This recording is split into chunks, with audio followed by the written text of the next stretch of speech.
खुद को खुश रखना सीखो, क्योंकि इस दुनिया में हर कोई बस अपनी कहानी में व्यस्त है। लोग आएंगे जाएंगे, कभी सराहेंगे, कभी आलोचना करेंगे, लेकिन आपके दर्द को आपसे बेहतर कोई नहीं समझेगा। श्री कृष्ण ने कहा था, जो स्वयं में स्थित है वही सच्चा सुखी है। लेकिन अफसोस, हम अपनी मुस्कान का बटन दूसरों के हाथों में दे बैठे हैं। इसलिए मेरा आपसे विनम्र निवेदन है, कृपया इस वीडियो को अंत तक जरूर सुनिए, बीच में एक पल को भी मत छोड़िए। और अगर दिल के किसी कोने में यह बात स्पर्श करे तो सच्चे मन से कमेंट में जय श्री कृष्ण लिखकर मुरलीधर को अपना प्रणाम दीजिए। आपकी यह निर्मल पुकार जैसे ही प्रेम की तरंग बनकर उठेगी, मुरलीधर श्री कृष्ण के चरणों तक सहज ही पहुंच जाएगी। और जब वे करुणा से भरी अपनी नयन मुद्रा आप पर डालेंगे, तब आपका जीवन सुदर्शन चक्र की तरह हर बाधा को काटते हुए प्रकाश से भर जाएगा। तो आइए इस दिव्य पथ पर पहला कदम बढ़ाते हैं। खुद को खुश रखना, यह सुनने में एक साधारण सलाह लग सकती है, लेकिन जीवन का सबसे गहरा रहस्य है। क्योंकि जब आप अपनी खुशी को किसी और के व्यवहार, शब्द या नजरिए पर आधारित करते हैं, तब आप अपने जीवन की बागडोर उनके हाथों में सौंप देते हैं। दूसरे लोग अपनी सुविधा, अपने स्वार्थ और अपने मूड के हिसाब से बदलते रहेंगे। अगर आपकी मुस्कान उनके मूड पर टिकी है, तो यह मुस्कान किसी भी क्षण गायब हो सकती है। श्री कृष्ण कहते हैं, जो व्यक्ति अपने मन को जीत लेता है, उसके लिए यह मन सबसे बड़ा मित्र बन जाता है, और जो अपने मन पर विजय नहीं पा सकता, उसके लिए यही मन सबसे बड़ा शत्रु है। यानी सुख दुख, हानि लाभ, मान अपमान, सबका स्रोत बाहर नहीं, आपके भीतर है। अगर आप भीतर से स्थिर हैं, तो बाहरी तूफान भी आपको हिला नहीं सकते। लेकिन हम क्या करते हैं? कोई हमारी तारीफ करे, हम खुशी से झूम उठते हैं। कोई आलोचना कर दे, हम टूट जाते हैं। कोई हमारा साथ दे, हम उत्साहित हो जाते हैं।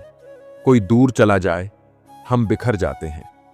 यही तो गुलामी है, और यह गुलामी किसी और की नहीं, हमारे अपने मन की है। यहां एक छोटी सी कथा याद आती है। एक बार एक साधु गांव में प्रवचन देने आए। एक व्यक्ति ने साधु को अपशब्द कहे, उन्हें अपमानित किया। साधु मुस्कुराते रहे। लोगों ने पूछा, महाराज, आपको गुस्सा नहीं आया? साधु ने कहा, अगर कोई आपको उपहार दे और आप उसे स्वीकार न करें, तो वह उपहार किसके पास रहेगा? वही जिसने दिया। इसी तरह अगर मैं उनके अपशब्द स्वीकार न करूं, तो उनका जहर उन्हीं के भीतर रहेगा। यही है खुद को खुश रखने की कला। अपने भीतर के दरवाजे को इस तरह बंद कर देना कि बाहरी नकारात्मकता अंदर प्रवेश ही न कर सके। खुद को खुश रखना मतलब परिस्थितियों के बावजूद जीना सीखना। यह कोई स्वार्थ नहीं, बल्कि आत्मसम्मान है। क्योंकि अगर आप खुद खुश रहेंगे, तभी दूसरों को भी सच्ची खुशी दे पाएंगे। और अगर आप भीतर से टूटे होंगे, तो आपकी उपस्थिति भी आसपास अंधकार फैला देगी। याद रखिए, खुशी कोई चीज नहीं जिसे ढूंढकर लाया जाए। यह तो भीतर की वह रोशनी है जो तब जलती है जब आप अपने मन को जीतना सीख लेते हैं। दुनिया चाहे कैसी भी हो, मौसम चाहे कैसा भी हो, लोग चाहे कुछ भी कहें, आपका मन एक शांत झील की तरह निर्मल बना रहे। यही है श्री कृष्ण की शिक्षा। जब आप खुद को खुश रखना सीख लेते हैं, तब आप किसी भी परिस्थिति में टूटते नहीं, बल्कि और मजबूत होते हैं। दुनिया की सबसे बड़ी शक्ति है आपकी आंतरिक स्थिरता। युद्ध भूमि में अर्जुन के हाथ कांप रहे थे, आंखें आंसुओं से भर गई थीं और मन भय से भर गया था। वह अपने ही रिश्तेदारों के सामने था, लेकिन निर्णय लेने की शक्ति खो बैठा था। तब श्री कृष्ण ने उससे कहा, अर्जुन, यह जीवन युद्ध है, और अगर तुमने अपने मन को जीत लिया, तो कोई तुम्हें हरा नहीं सकता। सोचिए, अर्जुन जैसा योद्धा भी अगर अपने मन में हार सकता है, तो हम और आप कितनी आसानी से हार सकते हैं। लेकिन जिस क्षण हम यह समझ लेते हैं कि हमारी खुशी का स्रोत हम खुद हैं, उस क्षण से कोई हमें हिला नहीं सकता। कभी कभी जीवन में ऐसे पल आते हैं जब लोग आपको गलत समझते हैं, आपके प्रयासों को नकारते हैं और यहां तक कि आपकी सच्चाई पर सवाल उठाते हैं। उस समय अगर आप अपनी खुशी को उनके शब्दों के भरोसे छोड़ देंगे तो आप हर दिन टूटेंगे, लेकिन अगर आप भीतर से दृढ़ रहेंगे तो उनका हर ताना आपके लिए एक सीढ़ी बन जाएगा। यहां एक और घटना याद आती है। एक बार एक किसान का घोड़ा भाग गया।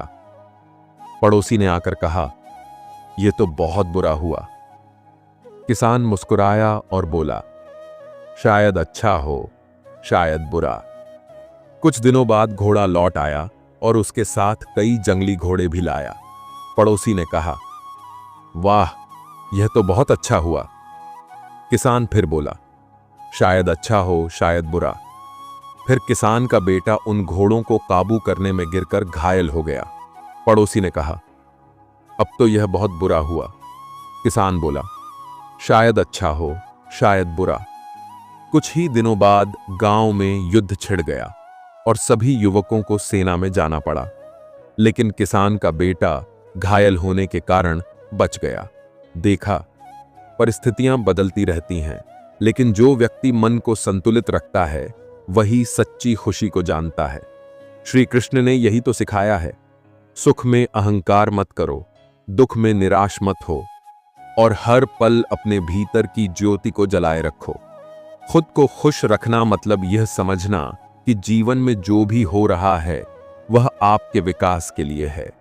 इसलिए अगर लोग आपकी निंदा करें तो मुस्कुराइए, क्योंकि वे आपको और मजबूत बना रहे हैं। अगर लोग आपकी प्रशंसा करें तो भी मुस्कुराइए, क्योंकि यह भी क्षणिक है। आपका असली खजाना वह मन है जो किसी भी परिस्थिति में संतुलित और प्रसन्न रहना जानता है। जब मनुष्य अपने भीतर इस सत्य को समझ लेता है कि मेरी खुशी का मालिक मैं स्वयं हूं, तब जीवन एक नए रंग में खिल उठता है। वह अब दूसरों के शब्दों, व्यवहार और भावनाओं का गुलाम नहीं रहता। उसके भीतर एक ऐसी शांति जन्म लेती है जिसे कोई छीन नहीं सकता, न समय, न परिस्थितियां, न लोग। लेकिन इस अवस्था तक पहुंचने के लिए त्याग करना पड़ता है। त्याग किसका? अपनी अपेक्षाओं का, अपनी तुलना करने की आदत का, और सबसे बड़ा कि अपनी सोच पर दूसरों को खुश करने की मजबूरी का। क्योंकि जो हर किसी को खुश करने में लगा रहता है वह अंत में खुद सबसे ज्यादा दुखी हो जाता है। श्री कृष्ण ने स्पष्ट कहा था, जो अपने कर्म को अपने धर्म के लिए करता है वह कभी दुखी नहीं होता। यानी आपका लक्ष्य, आपकी निष्ठा और आपका कर्तव्य आपके अपने हों, न कि दूसरों की पसंद और नापसंद पर आधारित। देखिए, अगर आप नदी के किनारे बैठकर हर लहर को रोकने की कोशिश करेंगे तो आप थक जाएंगे और डूब जाएंगे। लेकिन अगर आप तैरना सीख लें तो वही लहरें आपको आगे बढ़ा देंगी। जीवन भी ऐसा ही है। दूसरों के शब्द, उनकी राय, उनके फैसले, ये सब लहरों की तरह आते जाते रहेंगे। अगर आप उनसे लड़ेंगे तो टूटेंगे। अगर आप उनके साथ बहना सीखेंगे लेकिन अपनी दिशा बनाए रखेंगे तो आप जीत जाएंगे। मुझे एक प्रसंग याद है। एक बार एक युवक श्री कृष्ण के पास आया और बोला, महाराज, मैं हर वक्त दुखी रहता हूं क्योंकि लोग मेरे बारे में बुरा बोलते हैं।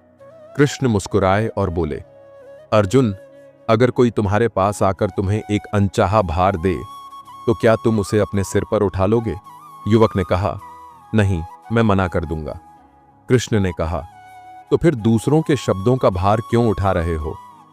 उन्हें यहीं छोड़ दो और आगे बढ़ो। यही है खुद को खुश रखने का रहस्य। दूसरों के व्यवहार को अपने मन के दरवाजे पर ही रोक देना। जो बातें प्रेरणा दें उन्हें भीतर आने दो। जो बातें आपको गिराएं उन्हें यहीं लौटा दो। जब आप यह अभ्यास रोज करने लगते हैं तो आप एक ऐसे बिंदु पर पहुंचते हैं जहां बाहरी परिस्थितियां आपका कुछ नहीं बिगाड़ सकती।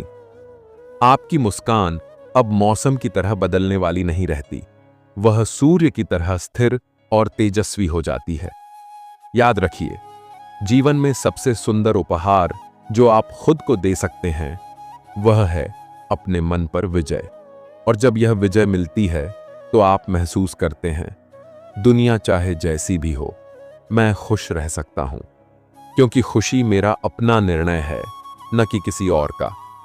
तो मित्रों, याद रखिए, दुनिया को बदलना आपके हाथ में नहीं है, लेकिन अपने मन को बदलना पूरी तरह आपके हाथ में है। खुश रहना कोई संयोग नहीं, यह आपका चुनाव है। और जब यह चुनाव आप रोज हर परिस्थिति में करते हैं, तब आप भीतर से अटूट हो जाते हैं। अगर आज की यह श्री कृष्ण प्रेरणा आपके दिल को छू गई हो तो सच्चे मन से कमेंट में लिखिए, जय श्री कृष्ण। यह आपका प्रणाम प्रेम की तरंग बनकर सीधे मुरलीधर के चरणों तक पहुंचेगा और उनकी करुणा भरी दृष्टि आपके जीवन को आलोकित कर देगी। ऐसी ही और गहरी, जीवन बदल देने वाली शिक्षाएं सुनने के लिए हमारे चैनल संधान कुंज से जुड़िए। वीडियो को लाइक कीजिए, अपने प्रियजनों के साथ शेयर कीजिए और सब्सक्राइब करके इस दिव्य यात्रा का हिस्सा बन जाइए। मिलते हैं अगले प्रेरणादायक संदेश में। तब तक याद रखिए, अपनी खुशी का रिमोट किसी को मत दीजिए, क्योंकि आपका जीवन आपकी जिम्मेदारी है। जय श्री कृष्ण।